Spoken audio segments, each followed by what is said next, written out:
যিশু বাপ্তিস্ম নেওয়ার পর এক গভীর উদ্দেশ্য নিয়ে নির্জন এক মরুভূমিতে পাড়ি দিলেন। চারিদিকে শুধু ধূসর বালি, শুষ্ক বাতাস আর এক অপার নিঃশব্দতা। তিনি সেখানে একাকী ছিলেন 40 দিন ও 40 রাত। তিনি কিছুই খাননি, কোনো আরাম নেননি, শুধুই প্রার্থনা করলেন, হৃদয় খুলে ঈশ্বরের সঙ্গে কথা বললেন। তার আত্মা ছিল জাগ্রত, কিন্তু তার দেহ ছিল দুর্বল, ক্ষুধার্ত, ক্লান্ত। এমন সময় যখন যিশু দুর্বল অবস্থায় ছিলেন, তখন এলো শয়তান, এক দুষ্ট আত্মা যে মানুষের হৃদয়ে সন্দেহ ঢুকিয়ে দেয়, সঠিক পথ থেকে বিচ্যুত করার চেষ্টা করে। শয়তান জানত যিশুর দেহ কতটা দুর্বল, তাই সে প্রথমেই বলল, তুমি যদি ঈশ্বরের পুত্র হও তাহলে এই পাথরগুলিকে রুটি বানিয়ে ফেলো, খাও, নিজেকে স্বস্তি দাও।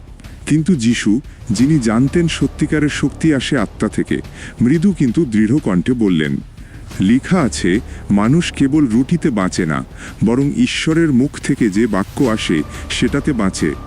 শয়তান হাল ছাড়ল না। সে যিশুকে জেরুজালেম শহরে নিয়ে গেল, দাঁড় করাল মন্দিরের সবচেয়ে উঁচু স্থানে। তার চোখে এক বিদ্রূপ, এক চ্যালেঞ্জ।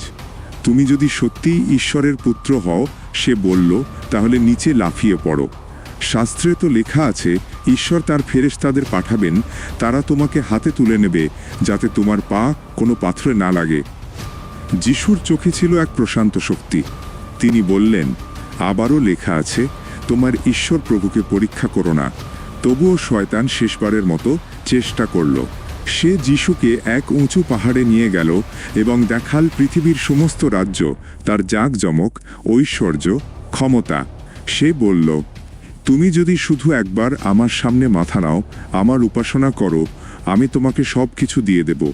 তখন যিশুর কণ্ঠে বজ্রের মতো গর্জন শোনা গেল, দূর হও শয়তান, লেখা আছে, তোমার ঈশ্বর প্রভুকেই উপাসনা করো এবং কেবল তারই সেবা করো। এই কথার পর শয়তান হার মানল, সে চলে গেল এবং যিশু একা রইলেন, কিন্তু বিজয়ী প্রলোভনের উপরে, দুর্বলতার উপরে, শয়তানের উপরে। এই গল্প আমাদের শেখায়, যখন জীবন কঠিন হয়, যখন আমাদের আত্মা ক্লান্ত আর মন দুর্বল হয়, তখনও আমরা সঠিক সিদ্ধান্ত নিতে পারি, যদি আমরা ঈশ্বরের বাক্য ও সত্যকে হৃদয়ে ধারণ করি। যিশু দেখিয়েছিলেন যে আত্মিক শক্তি শারীরিক দুর্বলতার চেয়েও অনেক বেশি শক্তিশালী। আমাদের মাঝেও সেই শক্তি থাকতে পারে, যদি আমরা সত্যকে আঁকড়ে ধরি। বন্ধুরা, যদি এই ছোট্ট গল্পটি আপনার মনে একটু হাসি কিংবা একটু চিন্তা জাগিয়ে থাকে, তবে এই চ্যানেলটি আপনারই জন্য। আপনি যদি আমাদের এই পথচলায় সঙ্গী হতে চান, তাহলে দয়া করে চ্যানেলটি সাবস্ক্রাইব করুন। আপনার একটি সাবস্ক্রিপশন আমাদের জন্য শুধু একটা সংখ্যা নয়, এটা আমাদের ভালোবাসা, এটা আমাদের অনুপ্রেরণা।